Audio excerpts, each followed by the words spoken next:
Bien, estamos acá de nuevo entonces para continuar con nuestra saga de algoritmo y complejidad.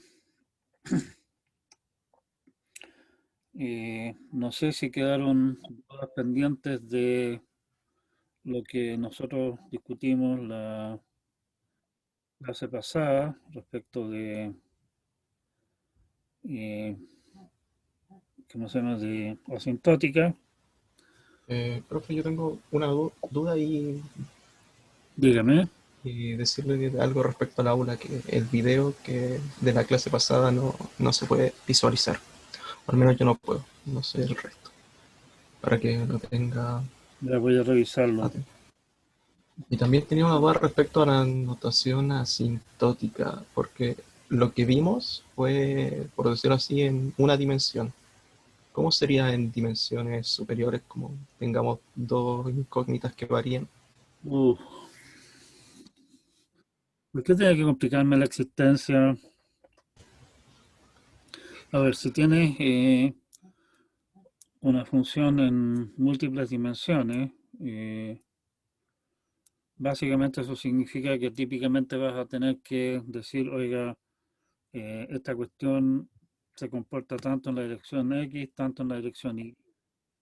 Y vas a tener entonces un término O mayúscula, por ejemplo, que puede depender de varias variables, ¿sí? Esa es una manera de verlo, digamos. La otra, si es que te interesa solamente en términos más o menos globales, en una de esas tú puedes decir que el error que se está cometiendo es, por ejemplo, ¿cómo se llama? O de la norma del vector que estamos considerando. Como es clásico, digamos, en todo lo que es cálculo, que esto es básicamente pariente cercano al cálculo, trabajar en una dimensión es en un cuento, trabajar en varias, la cosa se empieza a poner peluda al tiro. Nosotros acá en general vamos a trabajar solamente en una dirección o si trabajamos en varias direcciones vamos a, ¿cómo se llama? Vamos a hacer las consideraciones del caso en el momento, ¿sí? Así que espero que eso no sea un gran impedimento. Pero tiene razón, es un tema eh, que no está claro, digamos, que no se aclara en la rapidísima introducción que hicimos del tema. Ese es el punto.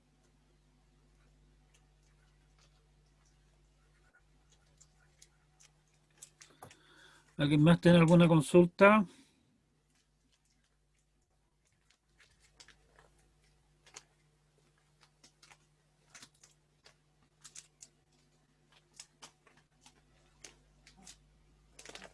Bien, pareciendo que no hay más. Ah, hay algún chat.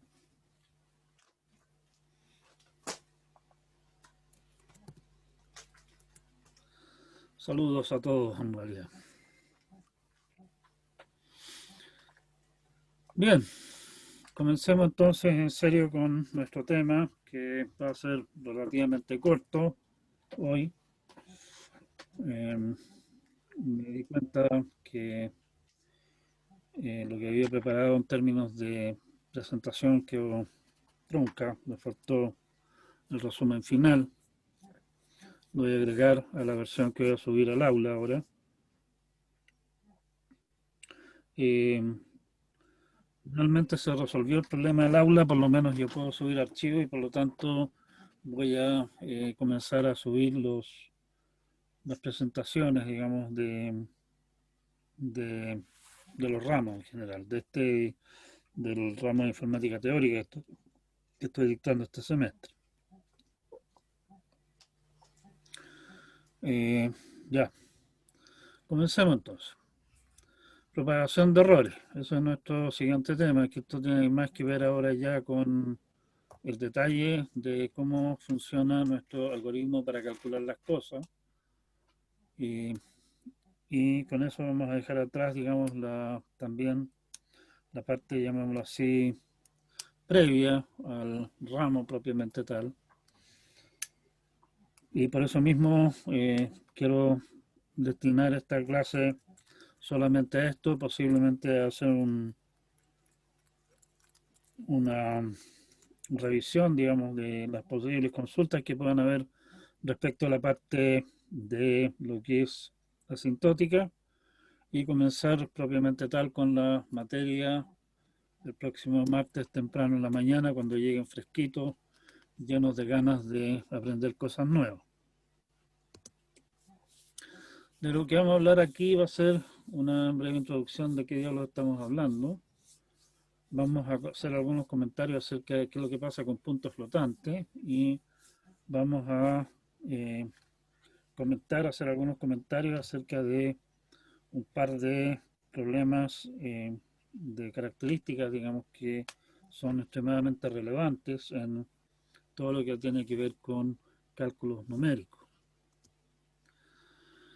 Nuestro primer punto, en el fondo, lo que estamos nosotros buscando hacer es encontrar valores numéricos precisos para alguna cantidad de interés. ¿Qué es lo que es esa cantidad de interés? Bueno, eso va a depender obviamente del problema. Puede ser que lo que queremos hacer es obtener valores precisos para una cierta función. Queremos tal vez calcular en forma precisa una cierta constante. Queremos encontrar una solución eh, numéricamente aproximada a algún sistema de ecuaciones, etcétera. Hay un montón de situaciones en que nos vamos a ver metidos en esto y todos tienen en común el hecho de que queremos resultados numéricos. No nos interesa generalmente hablar de que nos den una función, sino que nos interesan números al final del día.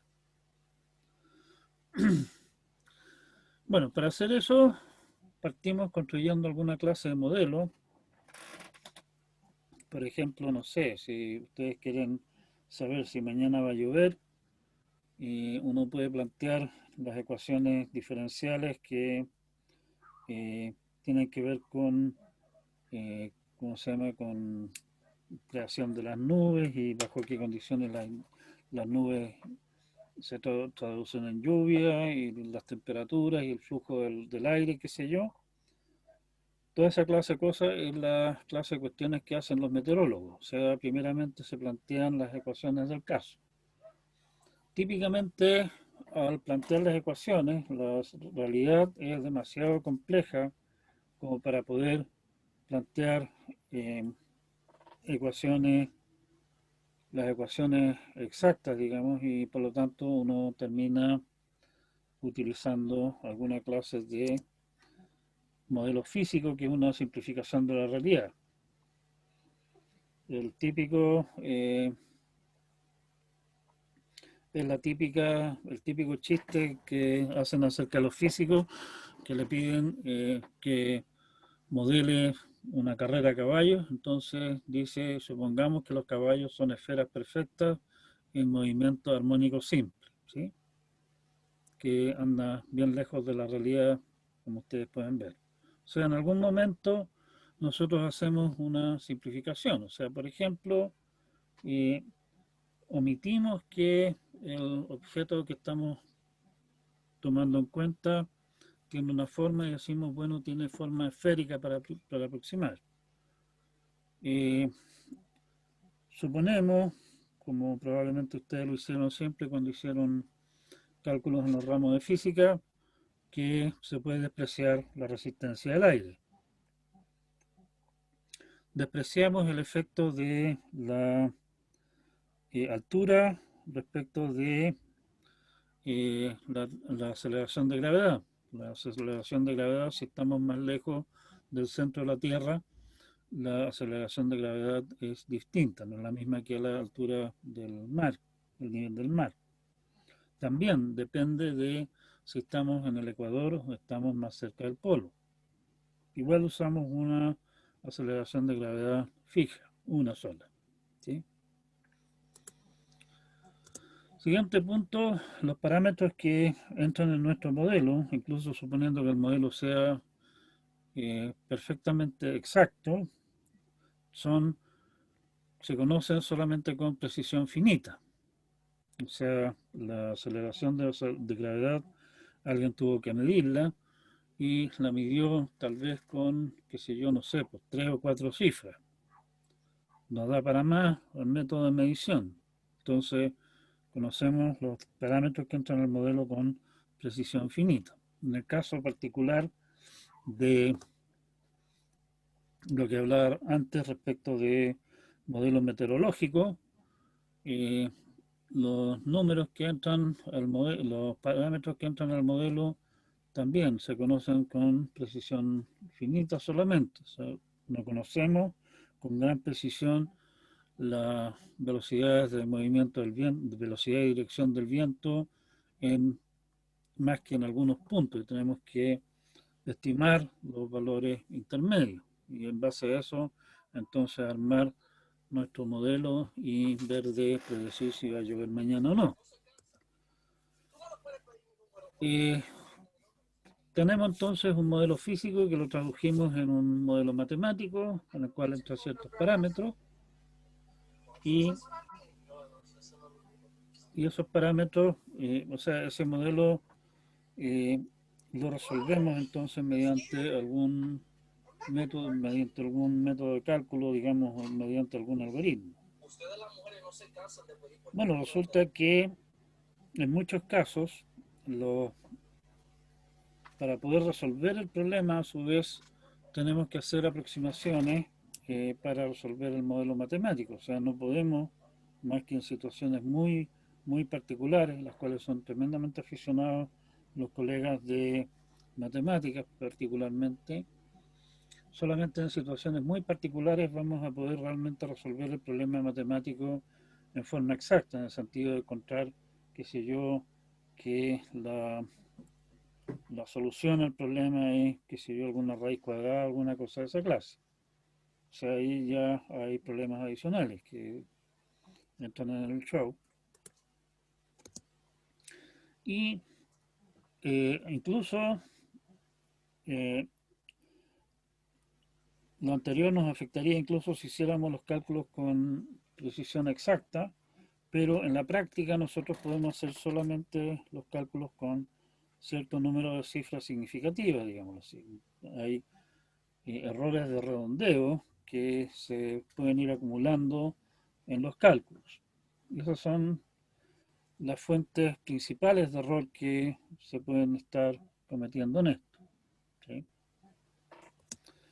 El punto número uno, el problema de modelo físico, al final del día es un problema del modelamiento matemático del caso, que eso será tema de la persona que está haciendo el modelamiento, no es un problema nuestro, numérico propiamente tal.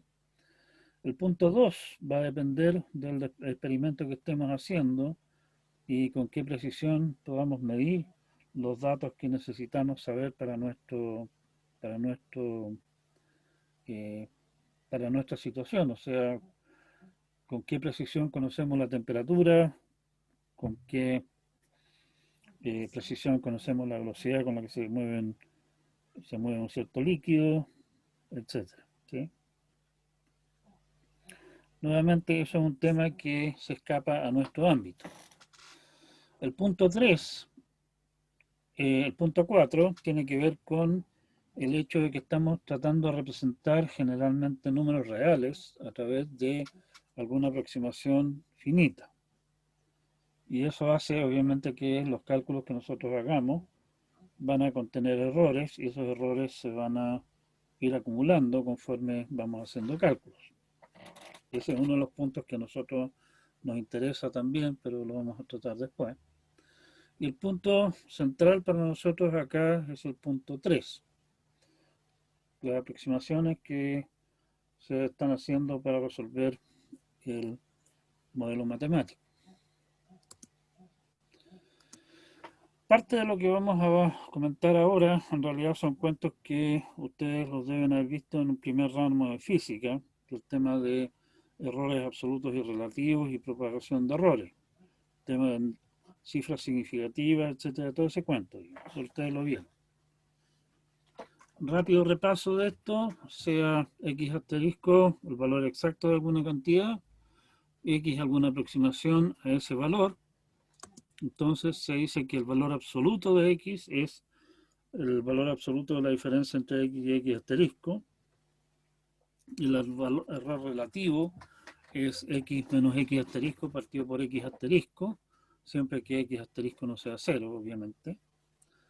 Lo cual muchas veces lo terminamos aproximando como x menos x asterisco partido por x, porque el x asterisco no lo conocemos.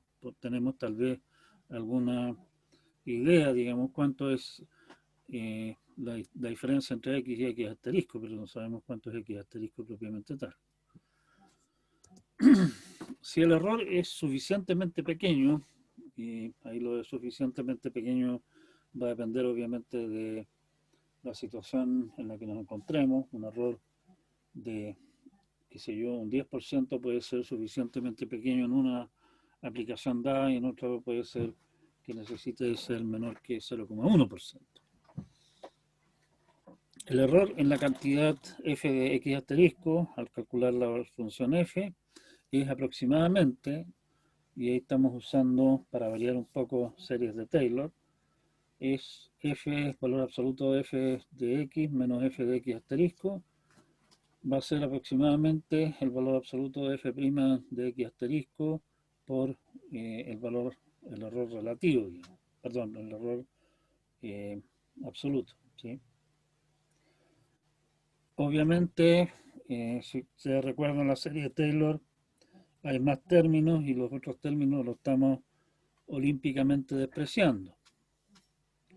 Si eso es válido, bueno, esa clase de preguntas al final del día son la clase de preguntas para las cuales está el análisis asintótico, que por eso es relevante para lo que estamos hablando acá nosotros en el fondo. ¿Profe? Ahora bien, en el fondo, si ustedes se fijan, en lo anterior estamos suponiendo que ¿Profe? al calcular el f de x estamos realmente calculando la función correcta. Posiblemente en realidad no estemos calculando la función correcta, sino que estamos calculando una aproximación de la función correcta porque el cálculo exacto es derechamente imposible o tenemos que hacerlo en ¿Aló? forma aproximada. ¿Sí? O ¿Aló, sea, hay profe? toda una serie de fuentes de error metidas en este cuento acá que son de relevancia para lo que nosotros Profe, un estamos. segundo. Sí, Le están hablando por el chat. Hay una pregunta. gracias. Hay montones de preguntas.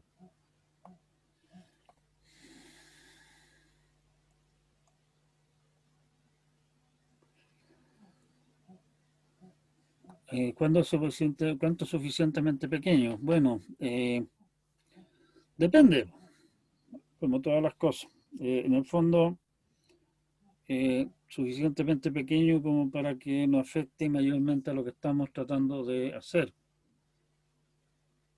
que va a depender obviamente de la situación en la cual nos encontremos y qué es lo que estamos tratando de hacer realmente.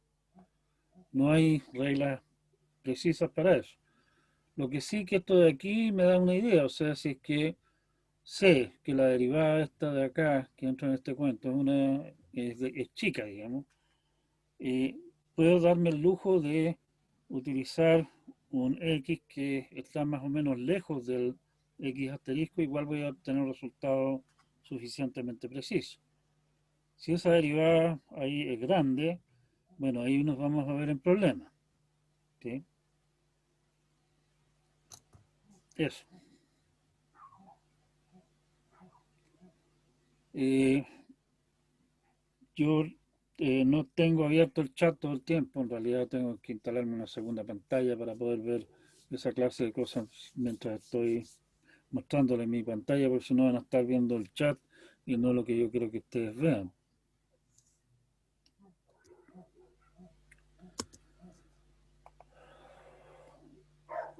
Uh,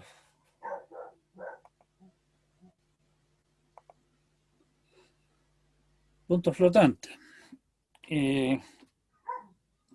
Ustedes saben que en el computador los números reales, entre comillas, se representan mediante números en puntos flotantes, o sea, son aproximaciones racionales, pero cocinadas de tal manera de que, o sea, en el fondo internamente usa el equivalente moral de algo así como la notación científica, digamos, para dar una idea general de qué diablos estamos hablando. Y eh, con eso estamos haciendo cálculos, o sea, tenemos un cierto número de cifras significativas disponibles solamente. No hay mucho, y no son necesariamente muchos. El punto flotante, originalmente cada cual hacía punto flotante a su pinta, digamos. Finalmente la IEEE, en el estándar 745, eh, definió un formato estándar de punto flotante y también en particular define eh, características, digamos, cómo debieran comportarse las operaciones de punto flotante, de manera de, en particular, permitir demostrar, digamos, de forma relativamente simple eh, ciertas propiedades de los resultados.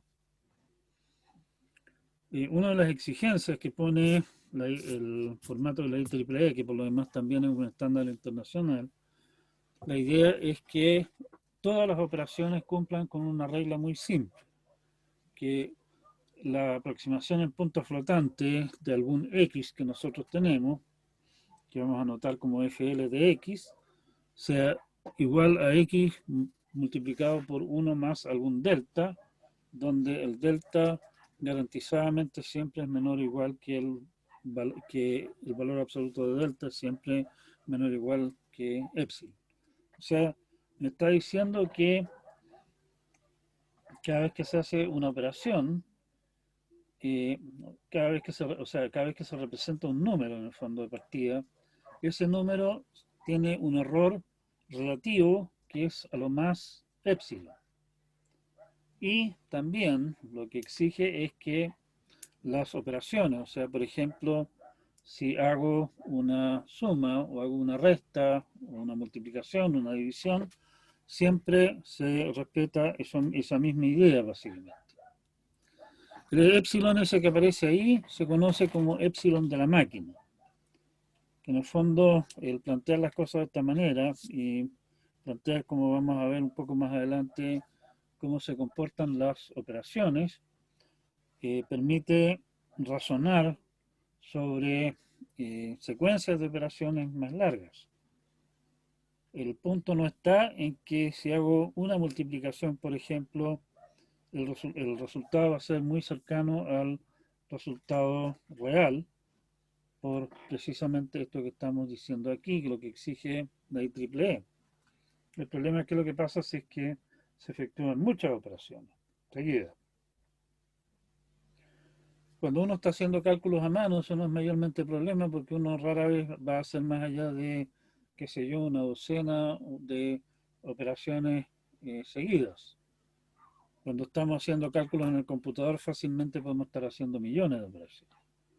Y los errores que se van cometiendo, los errores de redondeo que se van cometiendo y otros también, se pueden ir acumulando resultados que obtenemos simplemente no resultados, sino que solo basura. Multiplicación y división, si es que me dicen, oiga, multiplique X y Y, lo que me dice entonces la exigencia de la IEEE es que el X queda representado por FL de X, el Y queda representado por FL de Y suponiendo y hacemos la multiplicación entre esas representaciones de aproximaciones de X y de Y eso a su vez también introduce otra ronda de error. O sea, esto de aquí es un valor real exacto que nosotros estamos aquí con el FL aproximando a un número representable, digamos, en, nuestro, en nuestro formato de punto flotante. Bueno, es cosa de sentarse y hacer la operación del caso. vamos a tener que el resultado que obtengo finalmente es el FL de x por 1 más delta x. Recuerden que el x tiene un error dado por un delta. Ese delta le vamos a llamar delta x porque es el delta de x, multiplicado por el y, que a su vez tiene su propio error 1 más delta y. ¿Sí? Ahora bien, esto de aquí, de este resultado, todavía estoy obteniendo una aproximación en punto flotante, y por lo tanto esa última aproximación me va a introducir un error adicional que podemos llamarle delta xy, que es el delta, digamos, que se introduce al redondear el resultado de la multiplicación.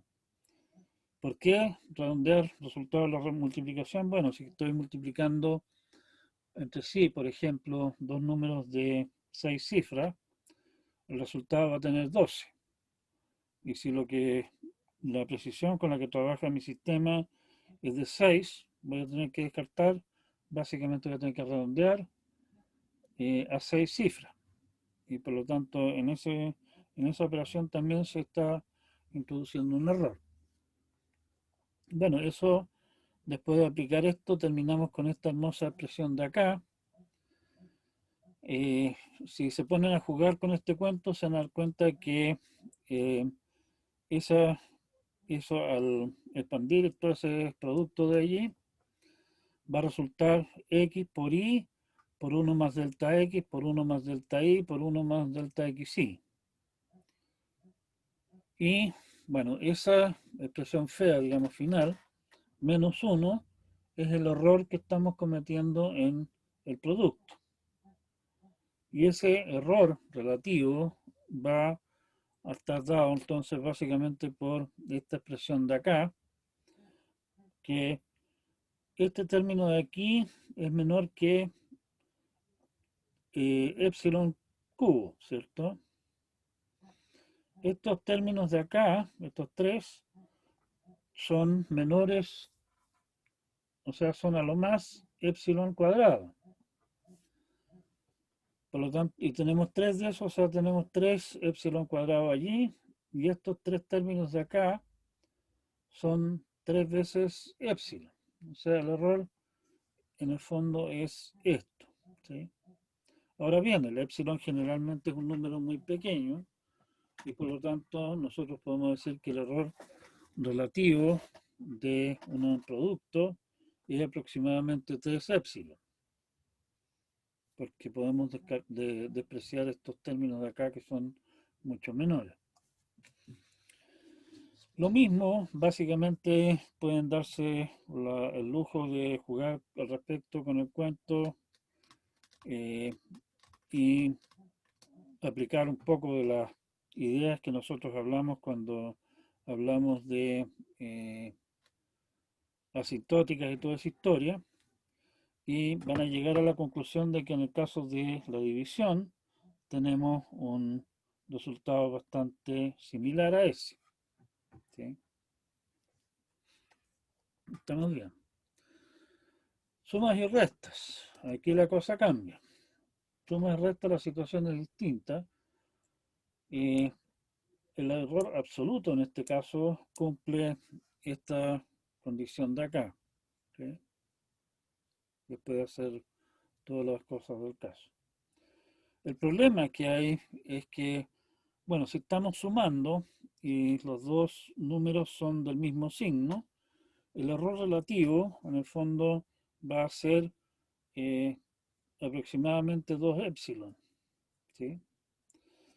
El problema se produce si es que los números son de signos distintos, en particular si es que los números son de magnitudes parecidas. En ese caso se puede producir lo que se conoce como cancelación catastrófica.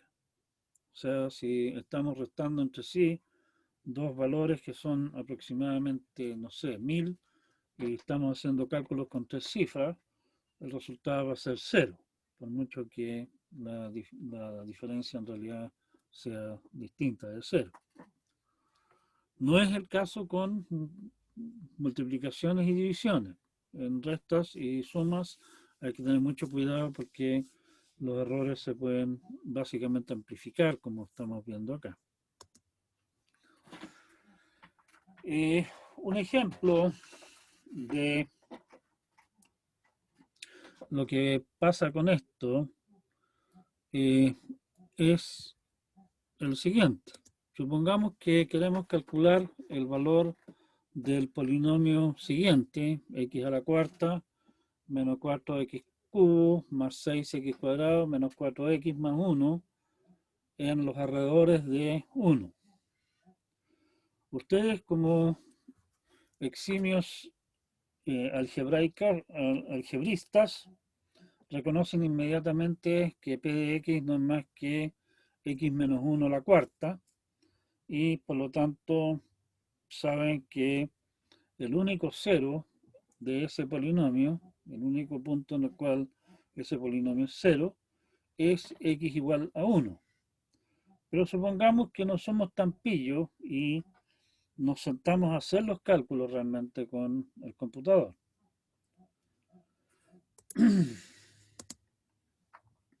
Un punto importante a hacer notar acá, aquí lo que vamos a ver no es un efecto que se pueda deber a que los números que entran al problema no se pueden representar exactamente en el computador. Son todos números enteros, más o menos chiquititos.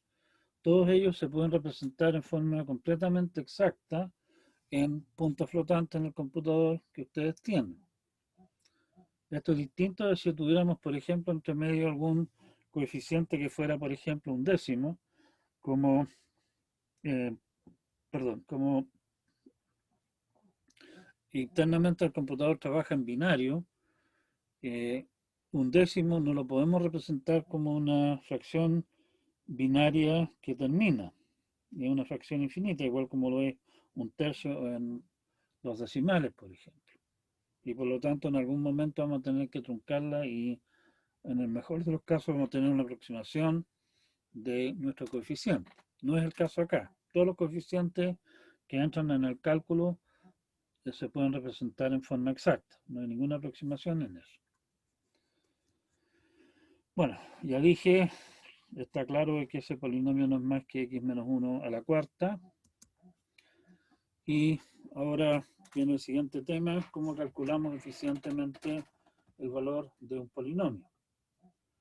Y en realidad aquí no hace falta una mini explicación extra que voy a tener que agregarla en algún... Ups. Si yo quiero calcular el polinomio,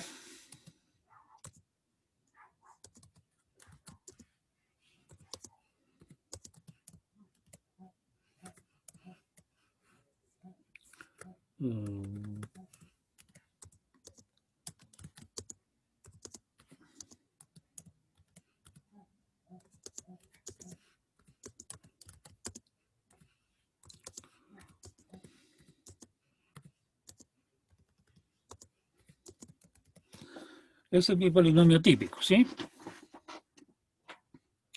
Vamos a agrandarlo un poco más. Si yo quiero calcular el valor de ese polinomio típico, la manera que a uno se le ocurre tradicionalmente calcularlo es simplemente elevar x a la enésima potencia, multiplicar por a sub n, multiplicar x a la n menos 1, ésima potencia, multiplicar por a sub n menos 1, sumarlo con el anterior y así sucesivamente. Resulta que hay una estrategia más pilla para calcular esta clase de cosas que se conoce como el método de Horner. El método de Horner consiste en hacer lo siguiente.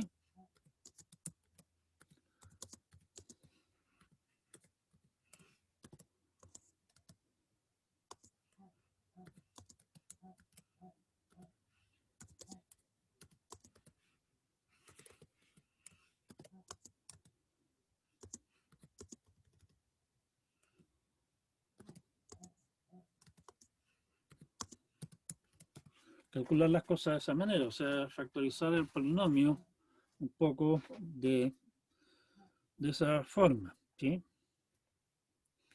La gracia de esto, si ustedes se ponen a comparar la cantidad de operaciones que se están haciendo, que con esto estamos haciendo básicamente una multiplicación y una suma por cada grado del polinomio, que es mucho menos que la cantidad de trabajo que habría que hacer si es que uno calcula el polinomio mediante la técnica carretera tradicional.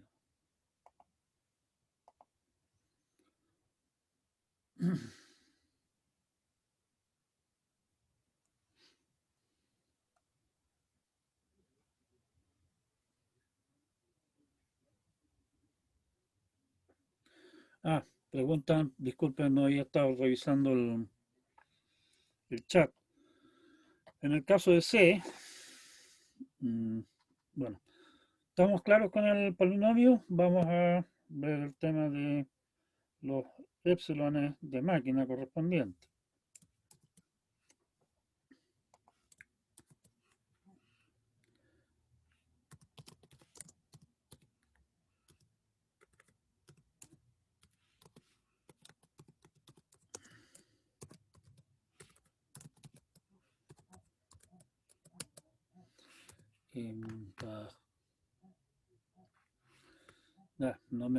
No recuerdo exactamente ahora en este momento dónde está metido ese número, pero en el caso de C, ese número está eh, en un punto H bajo el nombre de FLT epsilon, o depende de qué números de puntos flotantes están usando. Si están usando puntos flotantes de simple precisión es FLT epsilon, hay un DBLT epsilon en el caso de punto de doble precisión. A ver, déjenme ver.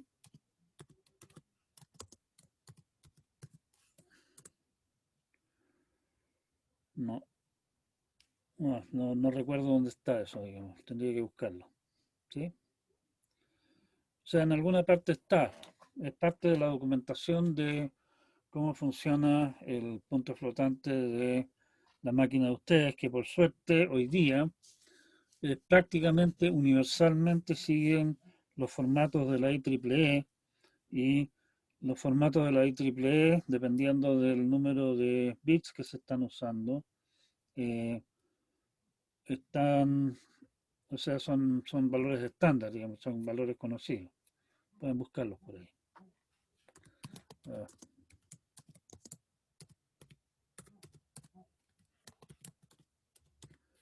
dame.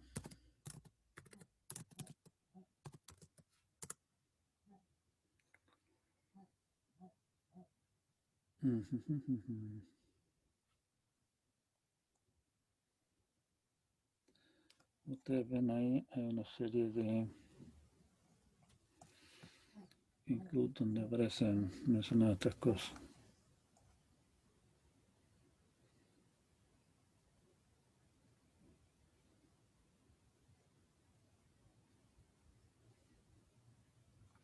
Pero no estaba seguro que...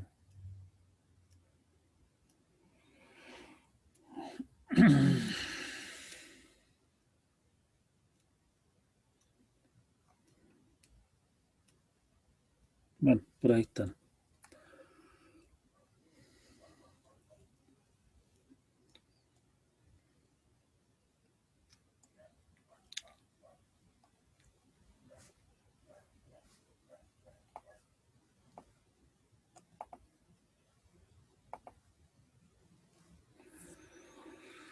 Lucas Galindo dice que float.h y limits para C++.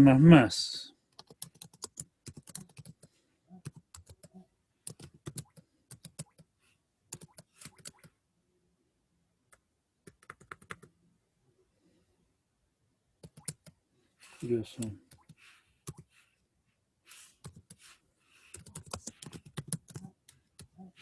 Sí, me parece recordar que es algo así también. Sí. Ahí están. En float.h está descrito cómo funciona el cuento. ¿Sí? Cuántos son los dígitos que uso y toda la historia. Gracias por el recordatorio, digamos. Bueno, estamos en cómo calcular ese, ese polinomio. Respecto de usar Moodle, o sea, el aula en este caso, para plantear dudas, como les decía, les sugiero que lo hagan así para que todos vean todas las dudas, digamos, todos los comentarios y en el caso de necesidad también puedan meter mano los ayudantes, tal vez. Y si ustedes prefieren hacerlo de otra manera, bueno, allá ustedes. Probablemente los ayudantes van a montar un Discord para el curso. Prefieren eso, por lo que yo sé, porque resulta más cómodo para ellos, la interacción es más fluida que el aula que básicamente estamos obligados a usar por la universidad como profesores. Pero hasta el momento no sé si habrán logrado inscribirse en el curso. Les había comentado que en el aula me habían dejado fuera incluso de la posibilidad de subir archivos, cosa que finalmente se corrigió y hoy día pude subir las presentaciones que llevamos hechas hasta el momento. Así que por lo menos algo tenemos funcionando, ¿sí? Pero no todo. Ya, volvamos a nuestro tema entonces. Dejemos de lado el chat. Tengo que anotar de dónde salen esos números por así.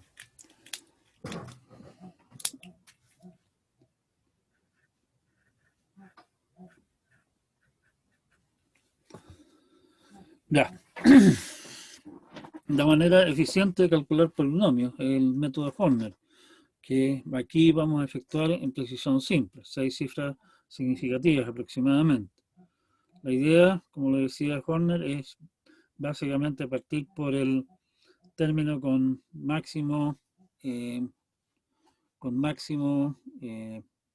exponente, maravillosamente aquí no indentó como debe.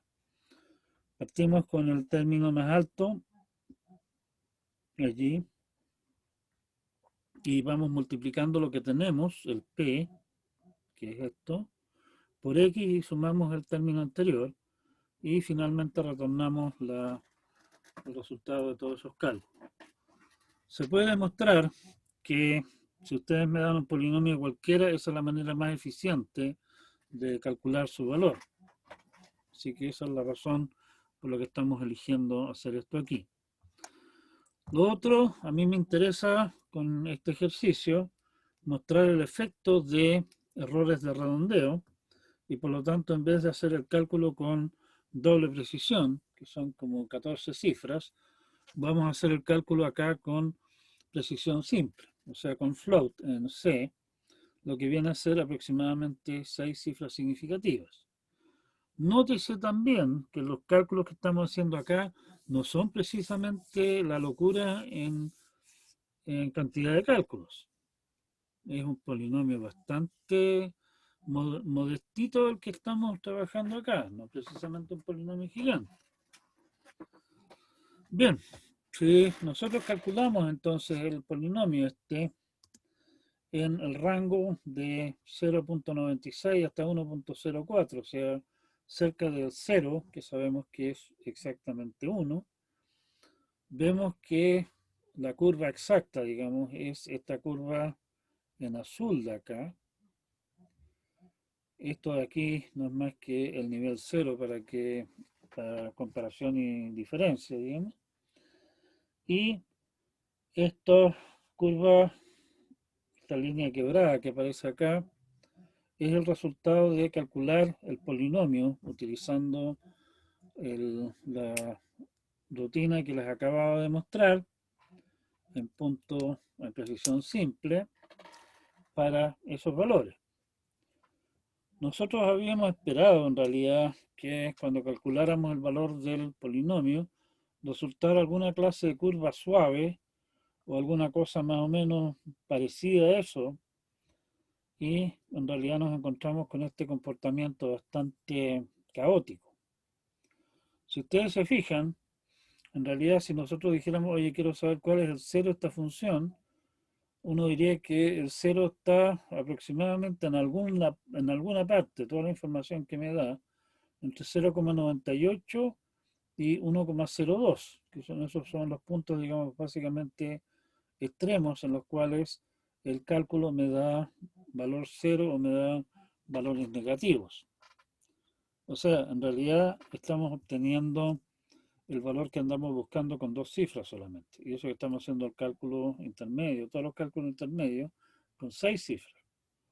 Como ustedes ven, los, los errores se pueden ir acumulando y terminamos al final con algún resultado que es bien alejado de lo que realmente andamos, lo que realmente queremos obtener, digamos, ¿sí? Ahora, obviamente sí, es cierto que esta es una función bastante maldita al respecto. Eh, si ustedes se fijan en la función y piensan en cómo sería la derivada de esa función en el cero, las primeras 3 derivadas, las primeras 4 derivadas en realidad, son todas cero. No, las primeras 3 derivadas. El valor de la función en las primeras 3 derivadas. Y por lo tanto, la función es extremadamente plana ahí. Y por lo tanto, definitivamente nos va a producir problemas, pero igual, ilustrativo. Ya, ese es un tema. O sea, está el problema de que al hacer cálculos estamos cometiendo errores y esos errores, si no tenemos cuidado, se empiezan a acumular durante al ir efectuando el algoritmo y finalmente puedo terminar con un resultado que es más error que resultado. Y eso no es precisamente deseable, obviamente. Otro tema, otro par de temas que ahora sí tienen que ver más con la situación que tenemos entre manos. Hay una característica que se le llama estabilidad. La estabilidad es una característica del algoritmo. Se refiere a que el algoritmo, ya sea que automáticamente corrige errores intermedios o por lo menos evita que los errores intermedios aumenten en forma de avalancha. Obviamente, un algoritmo estable siempre va a ser deseable frente a uno que no lo sea, que sea inestable. Esta es una característica del algoritmo, o sea, podemos tener varios algoritmos para calcular la misma cantidad. Algunas de las técnicas de cálculo van a ser estables en el sentido de que los errores que se cometan intermedios no se vayan amplificando. Otro puede ser inestable para exactamente el mismo problema. Si el algoritmo es demasiado inestable, obviamente va amplificando errores, cosa que no es para nada deseable. Eso no quiere decir que siempre tengamos la posibilidad de elegir algoritmos. Puede ser que el algoritmo más rápido sea un algoritmo inestable. Puede ser que simplemente no se conozcan algoritmos estables para resolver un cierto problema, ¿sí? Pero hay que saber que esto es una característica que existe. Y el punto importante acá es que esto es una característica del algoritmo, no es una característica del problema. Condicionamiento es otra dimensión distinta. Se refiere a una característica del problema. Se dice que un problema es mal condicionado si pequeños cambios en los datos de entrada pueden cambiar fuertemente los resultados. Y esto aquí no tiene nada que ver con qué tan exactamente estemos haciendo los cálculos. Podemos estar haciendo los cálculos con toda la exactitud del mundo, pero resulta que como hay un pequeño error en los datos que me entregaron inicialmente, el resultado que obtengo es una cabeza de pescado. obtener resultados precisos para un problema mal condicionado siempre va a ser complicado, va a ser muy difícil siempre, y en particular va a requerir también obtener valores muy precisos de los datos de entrada, porque si no, igual vamos a obtener resultados más o menos absurdos. El número de condición de un problema es el error relativo al resultado dividido por el error relativo en los datos de entrada. Obviamente, si es que el número de condiciones es grande, quiere decir que un pequeño error relativo en los datos de entrada significa un error relativo gigantesco en los datos de salida, en los resultados de salida. Y eso no es bonito, digamos, pero es parte del problema, por eso digo, y ahí habrá que vivir con eso y estimar, digamos, qué es lo que está pasando, no nos queda otra que eso. Polinomio pérfido. Esta es una historia bastante jocosa de la prehistoria de la computación. En los años 50, el señor Wilkinson, que por lo demás es un pionero reconocido mundialmente en el área de cálculo numérico,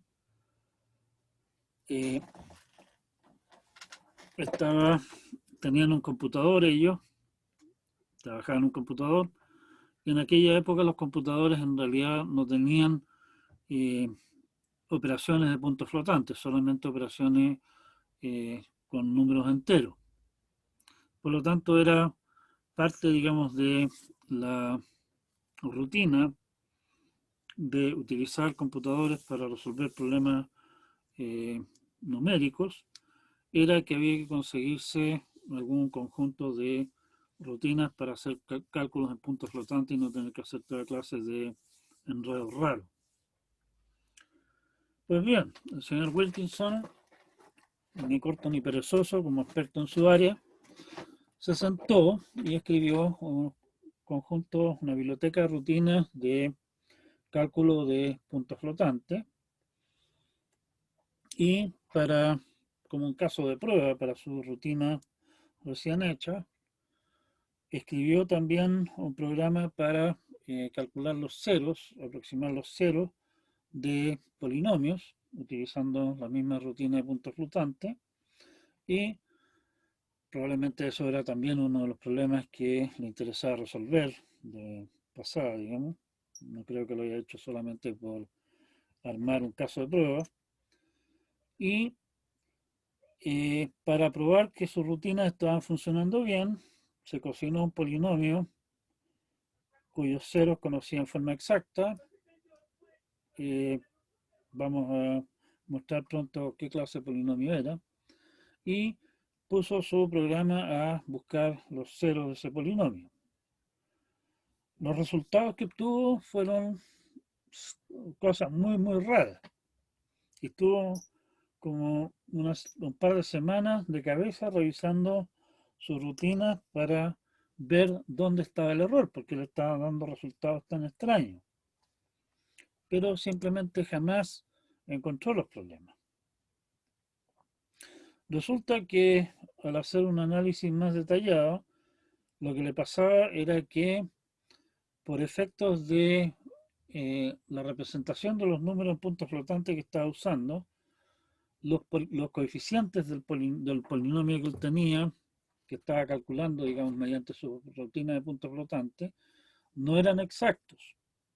Y por el hecho de estar buscando ceros de un polinomio con ceros ligeramente, con coeficientes ligeramente distintos del polinomio que él le interesaba, el resultado era absurdo.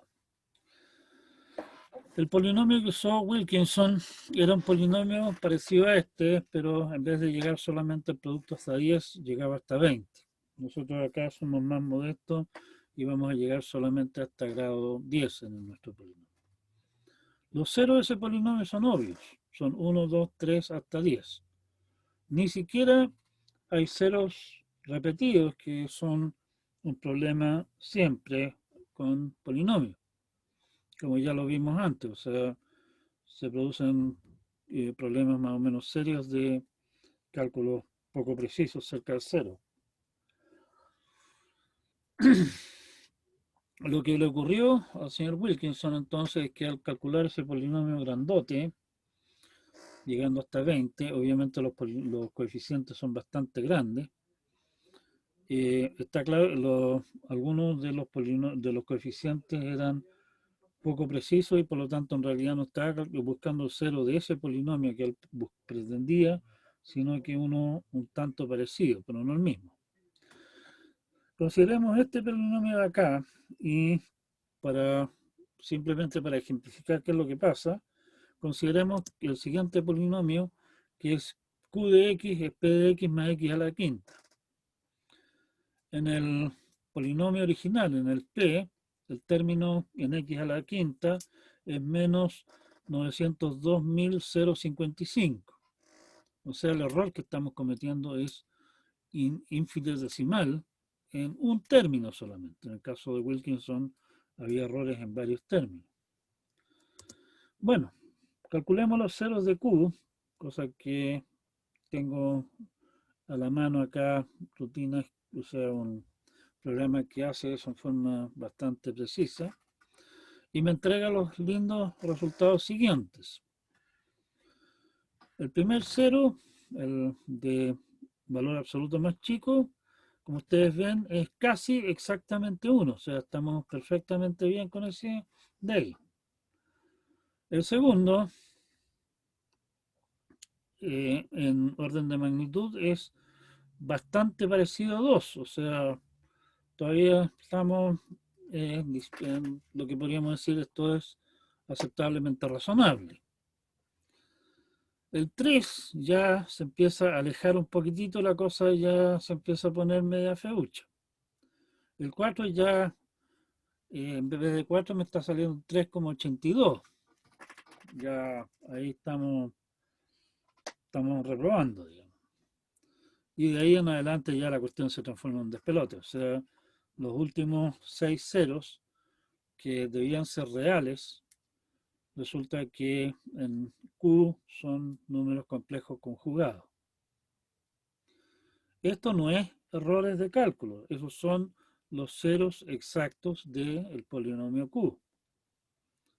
El problema que hay es que calcular los ceros de un polinomio, dado los coeficientes, es un problema mal condicionado. Como ustedes ven, el error que estamos cometiendo en uno de los coeficientes acá es una cantidad mínima. El error relativo en este coeficiente es microscópico y el error que estamos viendo en términos de los ceros, esto debería ser 9 o 10 y no estos mamarrachos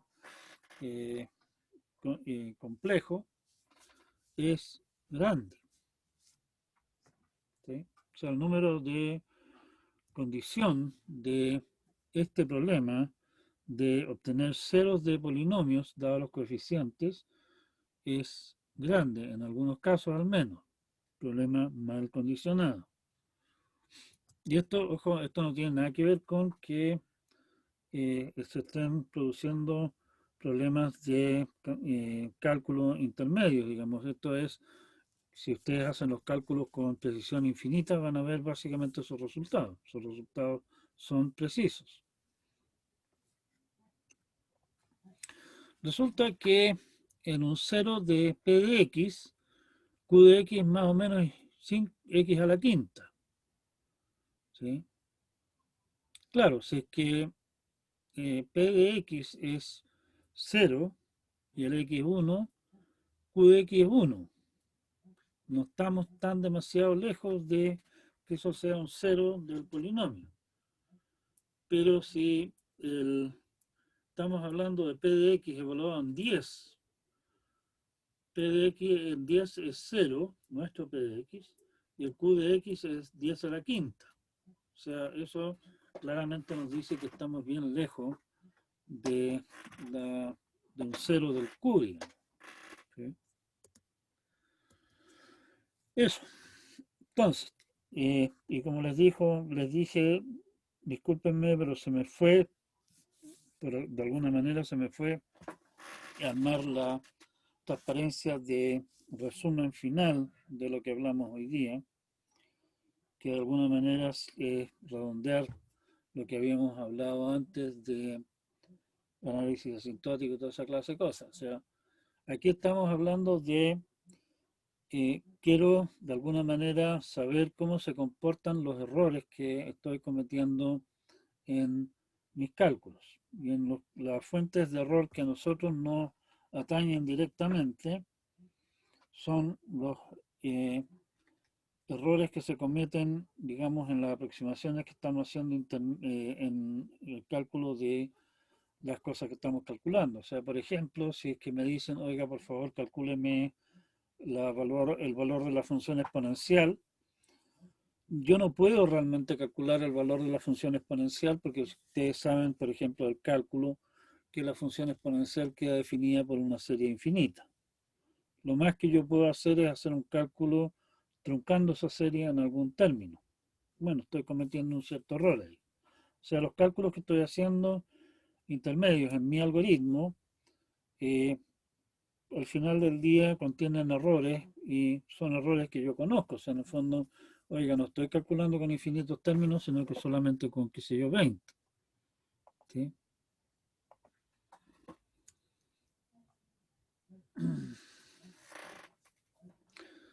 Ese es un punto. El otro punto, que eso nos afectaría incluso si estuviéramos haciendo los cálculos con precisión infinita. Estamos truncando en alguna parte. Ahí es donde entra precisamente también todo lo que habíamos hablado de análisis asintótico, que es parte de eso de ahí. Otra fuente de errores que nos atañe a nosotros es el hecho de que se están haciendo los cálculos con precisión finita y por lo tanto tenemos errores de redondeo que si no tenemos cuidado se nos pueden ir acumulando y al final resultamos con resultados que son basura y no los resultados como corresponde. Y eso, tenemos entonces que tener cuidado con esos aspectos. Esos aspectos se los dejo planteados ahora. No vamos a entrar mayormente sobre esa clase de cosas. El estudio más detallado de esa clase de aspectos va bastante más allá de la introducción más o menos somera a lo que es análisis numérico que vamos a hacer en este ramo. ¿Sí? Sí, vamos a utilizar las técnicas de análisis asintótico, no para estimar esta clase de cosas, que para eso también se pueden usar por lo demás, sino que para estimar, ¿cómo se llama?, los errores internos de los algoritmos. Nos vamos a dejar de lado, digamos, lo que son errores redondeados. Eso. Me preguntan si las ayudantías parten la próxima semana. Ojalá que así sea. El problema que yo tengo es que lamentablemente no tengo acceso al aula como para poder matricular a los ayudantes como ayudantes en el ramo.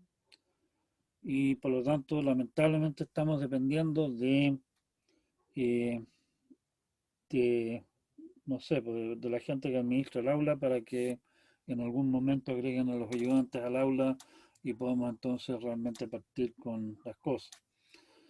Los ayudantes me pidieron que les hiciera llegar la lista del curso, como se acaba de SIGA, así que es posible que se contacten con ustedes por esa vía, por lo menos para coordinar algunas cosas.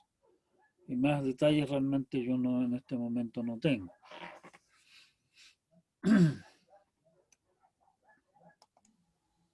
Profe, Bien, no sé profe, si ¿me escucha? quedan consultas, Aló, aló, hay aló. preguntas, acotaciones. Aló, ¿se escucha? ¿Aló? Sí, sí. Profe, Eh, es una petición aparte de lo que estamos viendo en esta clase. Es sobre un problema que surgió el primer semestre. Dígame. El del cambio de la nota. Que yo le mandé un correo, usted me respondió con una corrección. Y yo le mandé una petición de recorrección. Ya no la he visto esa. Lo voy a revisar ya. Por Usted, favor. El Pedro Donoso. ya. Déjeme revisarlo ya. Gracias, profe. Ujú. Profe, tengo una duda respecto al tema de un algoritmo estable. ¿Cuál Sí. es el criterio para saber que algo es estable o no es estable? ¿Cómo podemos saberlo? Estas cosas al final del día son todas cosas media, ¿cómo podríamos decir? Media eh, cualitativas, digamos. No, no que uno puede decir, oye, calculamos el número 10 y por lo tanto es inestable, qué sé yo. El punto de un algoritmo estable es que errores que se vayan produciendo en los pasos intermedios del algoritmo, suponiendo que todos los cálculos se están haciendo con precisión infinita, o sea, se está trabajando con números realmente reales y toda esa historia, tiene que ver con qué tanto se propagan esa clase de errores que se van cometiendo en el interior del algoritmo, digamos, ¿sí? Eh, ¿Qué tanto afecta? Bueno, eso va a depender del problema. O sea, van a haber situaciones en las cuales tú estás feliz si es que tú obtienes un resultado que está un 10% del valor real, digamos, ¿sí? Y van a haber otras situaciones en que te va a enfurecer tener un resultado que esté a más de, qué sé yo, un milésimo de distancia del valor real. ¿Qué algoritmo es aplicable en cada caso? Es un tema que va a depender de la situación, del problema que estamos hablando, del algoritmo y qué sé yo. No hay reglas, digamos así, que se puedan dar en forma universal. Esto es ingeniería, esto no es ciencia ni es tampoco un arte, digamos. ¿Sí? No sé si la Entonces me respuesta. imagino que también respecto al condicionamiento es gran parte lo mismo, o sea, va a depender del contexto del problema, si por Exactamente, ejemplo nos da un número. ¿Sí? exactamente.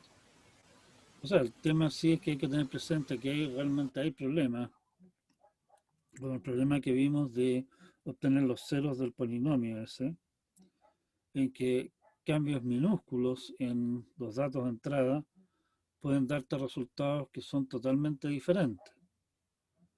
Y eso es característica del problema, no una característica que estemos usando un algoritmo malo, digamos. Estamos usando un excelente algoritmo. El problema es que me cambiaron el problema a un problema ligeramente distinto y ese problema ligeramente distinto simplemente tiene resultados radicalmente diferentes. Ahora, eso es importante para ti. ¿Qué cero te interesa? O sea, si es que en el caso del polinomio que estábamos hablando, el único cero que te interesa es el más cercano a cero, que es el uno, que lo obtenemos con una precisión más que razonable, ¿cierto? ¿A quién le importa? Si lo que te interesa es ¿cómo se llama? El cero que está más de mayor valor absoluto, digamos que es el 10 en este caso, uno entraría a enojarse porque está obteniendo resultados completamente distintos. ¿Sí? Nuevamente, va a depender del problema, qué hacer al respecto, cómo tratar el tema. Yo Entonces, sí, acá como en realidad no quiero entrar en el detalle de estas cosas, sino que simplemente quería mencionarles que esta clase de problemas existen, que hay que tener presente que esa clase de problemas se pueden presentar de manera de que ustedes estén, ¿cómo se llama?, sobre aviso al respecto. No es que vayamos a entrar en mayor detalle en esto, probablemente en ramos como, ¿cómo se llama?, computación científica, qué sé yo, donde es más bien tema del ramo, no simplemente un agregado más, van a ver esa clase de cosas en forma más detallada. Me preguntan también si toda la programación en el ramo se basa en C, o se podría usar otros lenguajes para entregas. En general, en el ramo, el énfasis va a estar más en algoritmos, más que en programas. Por lo tanto, que ustedes quieran entregar el programa escrito en, qué sé yo, en Python probablemente, o en C++, o en algún otro lenguaje, en aquellos casos donde se pida realmente escribir programas, va a ser más o menos irrelevante, ¿sí? Probablemente lo más cómodo para muchos de los algoritmos que vamos a hacer nosotros acá es escribirlos en Python, ¿sí? Probablemente sí, si es que algunos de estos algoritmos tuvieran ustedes que usarlos en la práctica concreta y no en los ejemplitos de tamaño 10 o qué sé yo, que vamos a estar haciendo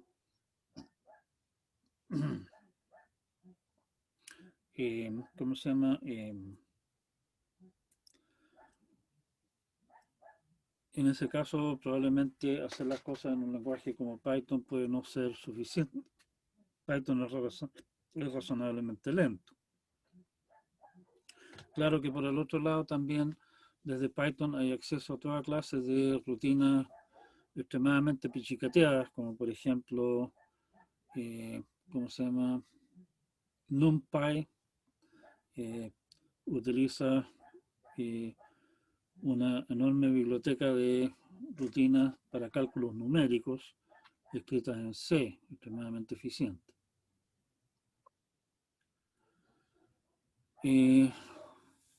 Javier Ortiz pregunta si es que la pregunta dice calcula el error del programa con 5 cifras. No sé de qué programa me está hablando, pero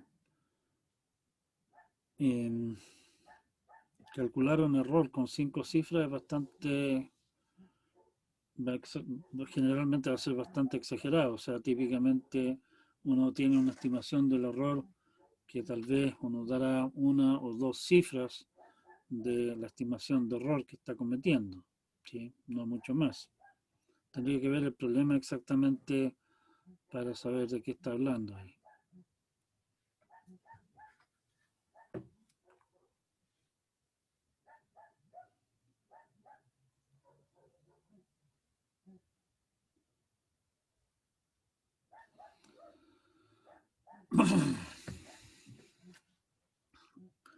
Típicamente lo que yo busco es, por ejemplo, calcular un valor con 5 cifras. O sea, si me dicen, oiga, dime el valor de pi con 5 cifras, tendré que entregar 5 cifras de pi y de alguna manera, eh, ¿cómo se llama? De alguna manera asegurarme que el resultado que estoy buscando realmente cumple con eso. ¿Sí? Ya, por lo menos uno ya tuvo que irse. Estamos, no me da más la garganta. Voy a revisar los temas que quedaron acá planteados y eso. Y les voy a publicar la presentación del día de hoy. Y de ahí entonces vamos a comenzar realmente, propiamente tal, con la materia, porque estos eran algunos temas previos. La clase del día martes. Nos vemos entonces. Y tuvimos suerte, no se cayó esta cosa y tenemos una grabación completa. Hasta el día martes, pasen un buen fin de semana, cuídense mucho y nos vemos.